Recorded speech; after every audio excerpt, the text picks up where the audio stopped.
요한일서 2장 18절부터 23절까지입니다. 날마다 솟는 샘은 7월 5일 본문입니다. 우리 함께 읽습니다. 교독합니다. 아이들아, 지금은 마지막 때라. 적 그리스도가 오리라는 말을 너희가 들은 것과 같이 지금도 많은 적 그리스도가 일어났으니 그러므로 우리가 마지막 때인 줄 아노라. 우리가 우리에게 나갔으나 우리에게 속하지 아니하였으니 만일 우리에게 속하였더라면 우리가 함께 거하였으려니와 그들이 나간 것은 다 우리에게 속하지 아니함을 나타내려 아멘이라. 너희는 거룩하신 자에게서 기름 부음을 받고 모든 것을 아느니라. 내가 너희에게 쓰는 것은 너희가 진리를 알지 못하기 때문이 아니라 알기 때문이요 또 모든 거짓은 진리에서 나지 않기 때문이라. 거짓말하는 자가 누구냐? 예수께서 그리스도이심을 부인하는 자가 아니냐? 아버지와 아들을 부인하는 자가 그가 적 그리스도니 아들을 부인하는 자에게는 또한 아버지가 없으되 아들을 시인하는 자에게는 아버지도 있느니라. 아멘. 오늘은 우리가 읽은 대로 본문의 내용이 이 성도의 마음을 미혹해 하는 적 그리스도에 관련된 내용을 다루고 있습니다. 일종의 경고의 메시지입니다. 경고의 메시지인데 성경은 마지막 때에 적 그리스도가 나타날 것이다 라고 하는 이 예언을 하고 있지만 실제 우리의 현실에서는 왠지 조금 거리가 있는 듯한 생각을 많이 갖죠. 머지않아 적 그리스도가 나타날 것이다 라고 하는 말씀이 있지만 우리 현실에서는 거의 경각심이 없거나 혹은 관심이 없는 내용이기도 합니다. 알고는 있지만 이걸 현실 속에서 적용하고 또 발견해 간다는 게 쉽지가 않은 거죠. 요한일서가 기록될 당시와 지금과는 시간의 갭이 2000년이라고 하는 긴 시간의 갭이 있습니다. 근데 놀랍게도 이 말씀은 지금 요한의 마지막 때에 대한 이 말씀과 우리가 살아가고 있는 현실과 정말 많은 것이 일치하죠. 일반적으로 세상을 바라봐서 세상 속에서 복음을 거부하거나 예수 그리스도를 부인하는 수많은 사람들이 세상에 가득하다는 것만 봐도 우리는 이 요한의 예언이 그렇게 우리에게서 멀지 않은 현실이라는 것을 직감할 수 있습니다. 19절을 보면 그들이 우리에게서 나갔다라는 표현이 있는데요. 예수를 부인하고 또 복음을 거부하는 적 그리스도가 우리가 믿고 있는 진리에서 진리에 같은 복음의 뿌리를 두고 있다라고 하는 그런 의미가 아닙니다.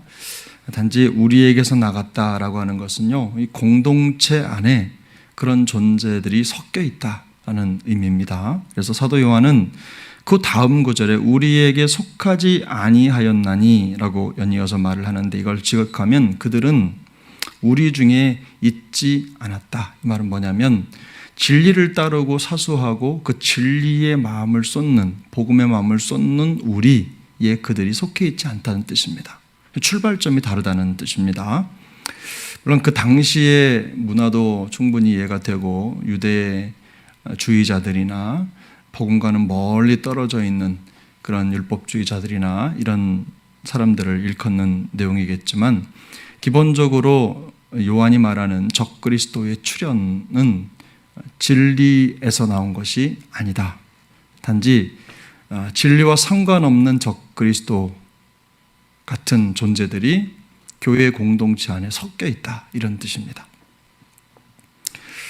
그래서 말씀드린 대로 사도 요한은 특별히 적 그리스도의 출현에 대한 경각심을 가지라고 말씀을 하는 거죠. 이 적 그리스도의 특징은 뭐냐면 우리가 22절에서 오늘 본문에서 말씀하고 있는 것처럼 성육신하신 예수님이 메시아가 아니라는 걸, 메시아라는 것을 부인하는 거죠. 메시아라는 것을 인정하지 않는 거예요. 메시아가 아니라고 말하는 겁니다. 또 한 가지 특징은 뭡니까? 본문에서 예수께서 하나님의 아들이심을 부인하는 자들이라는 뜻이죠. 곧 예수님이 하나님이심을 부인하는 자들이다. 이런 뜻입니다. 쉽게 말해서 예수님의 신성과 인성, 그러니까 완전한 하나님이시고 완전한 인간이다라고 하는 예수님의 속성이죠. 그걸 부인하는 자들이라는 뜻입니다. 이단의 특징은 근본적으로 가만히 생각해 보면 우리가 가지고 있는 핵심적인 진리와 가르침에 대해서 부정하고 대적함으로 나타나는 것이 일반적입니다.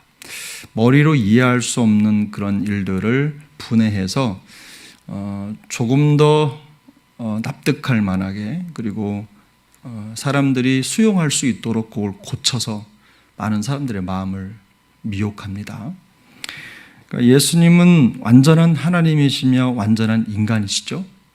우리 복음의 핵심입니다. 그게 없으면 우리의 대속이 이루어지지 않는 거죠. 그럼 매우 중요한 원리인데, 그 원리가 단지 사람의 머리나 또 생각으로 이해될 수 없다고 하는 그 틈 사이를 비집고 들어와서 사람들을 미혹하고 유혹하는 겁니다. 사람의 몸을 입고 오신 예수 그리스도께서 우리의 구속을 위해서 행하신 모든 그분의 생애, 삶과 사역이 복음의 내용인데, 그 내용을 궁극적으로 부인하는 겁니다. 교회의 존재 목적은요, 예수님의 삶과 사역을 따라서 그가 이루신 일을 지금 이 시대 속에서도 똑같이 이루어가는 것입니다. 또 교회의 사명과 사역과 성도 한 사람이 부름받은 부르심의 사명이 다르지 않습니다. 똑같죠. 만일 교회 안에 그런데 그런 기본적인 존재의 원리를 떠나서 다른 생각이나 사상을 설파하거나 가르치는 사람들이 있다면, 그래서 그런 마음으로 복음이 아닌 다른 걸로 공동체의 지체들을 선동하고 움직이는 사람이 있다면, 그가 바로 적그리스도가 된다는 거예요. 적그리스도와 다를 바가 없다는 뜻입니다. 사도 요한이 19절에 보면 우리가 금방 읽었던 것대로 그들이 우리에게서 나갔다라고 하는 것은요, 우리가 정말 깊이 생각해 봐야 되는데, 역사를 통틀어도 수많은 이단자들의 출발점이 교회였다는 데 있습니다. 문제가.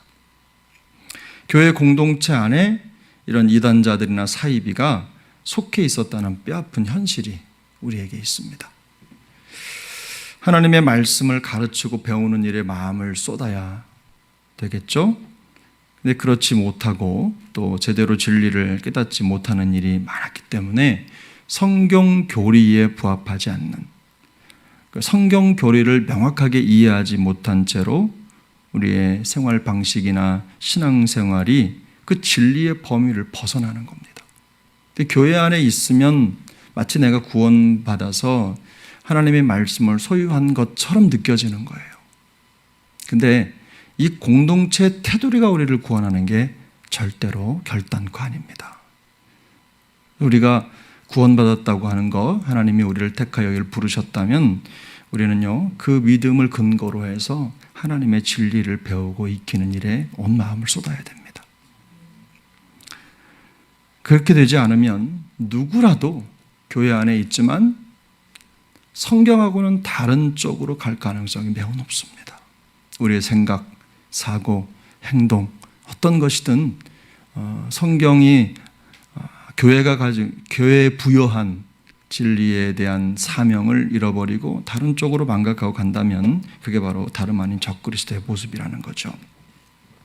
임의로 성경을 해석하거나 자기 생각 중심의 신앙생활을 하는데 너무 익숙한 나머지 진리에 설득되는 삶을 살지 못하고 있던 것, 내 생각을 앞세우고 살아가는 것, 이런 모든 것들이 보면 큰 틀에서 보면 적그리스도의 모습이 된다는 겁니다.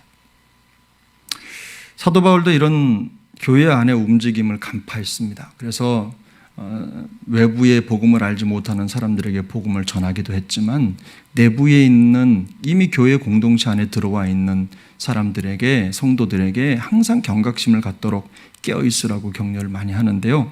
사도행전 20장 30절에도 보면 여러분 중에도 제자들을 끌어 자기를 따르게 하려고 어그러진 말을 하는 사람들이 일어날 줄을 내가 아노라. 이게 뭐냐면 복음과 상관없는 것으로 무리를 만드는 거예요. 그래서 교회를 교란하는 겁니다. 공동체를. 명확하게 그 사람이 이단이다, 적그리스도다 라고 말할 수는 없지만 분명히 교회 공동체에 부여한 하나님의 말씀의 범위를 넘어서는 겁니다. 그러니 본인은 구원받았는지 우리가 확실하게 이렇게 봐서는 구원받은 사람이라는 거 인정하지만 교회 공동체 안에 있으면 우리의 마음으로는, 그러나 행동을 보면 복음과는 반대 방향으로 가고 있다면 바로 그게 적그리스도를 닮은 모습입니다. 그래서 우리는 항상 말씀의 분명한 기준을 가지고 우리 스스로를 또 주의해야 되고 분별력을 가지고 주위를 둘러봐야 되는 겁니다. 사람과 사람 사이의 관계나 말이나 생각에 쉽게 이끌리거나 끌리는 모든 것들이 복음과 상관없는 것들이라는 것을 우리가 기억해야 됩니다.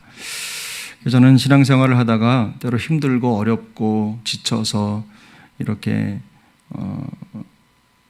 신앙적 기복이 있잖아요. 그런 걸 말씀드리는 게 아니에요. 누구든지 기복이 있을 수 있어요. 영적인 침체 있을 수 있습니다. 어려움이 있을 수 있습니다.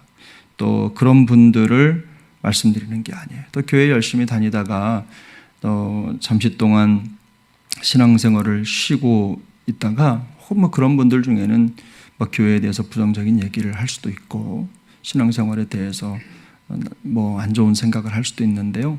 일시적으로 그런 현상이 생기는 분들을 말씀드리는 게 아닙니다. 교회 안에 있으면서 노골적으로 그리고 고의적으로 신앙의 기본 원리를 부정하고 따르지 않는 사람들이 있어요. 교리를 이탈하는 그런 신앙인이죠. 예수를 믿는 신앙인을 똑 닮았는데 그런데 신앙인이 아닌 사람들이 있을 수 있어요.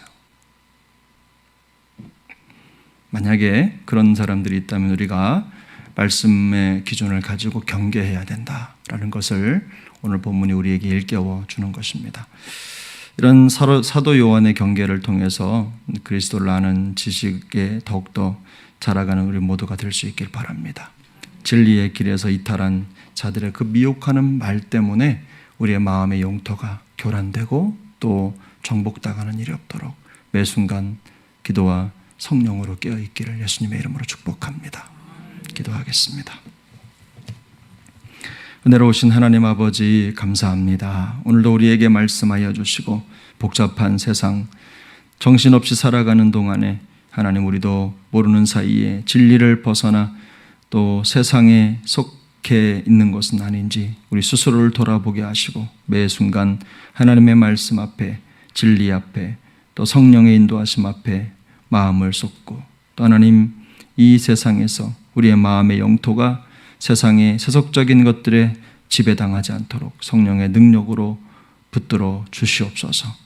어떤 때에든 진리의 길에서 이탈한 사람들의 미혹하는 말에 하나님 우리의 마음이 빼앗기지 않도록 도와주시고 늘 성령 충만해서 주님께서 맡겨주신 귀한 복음의 사명을 끝까지 흔들림 없이 잘 감당하는 하나님의 사람들 되게 하여 주옵소서.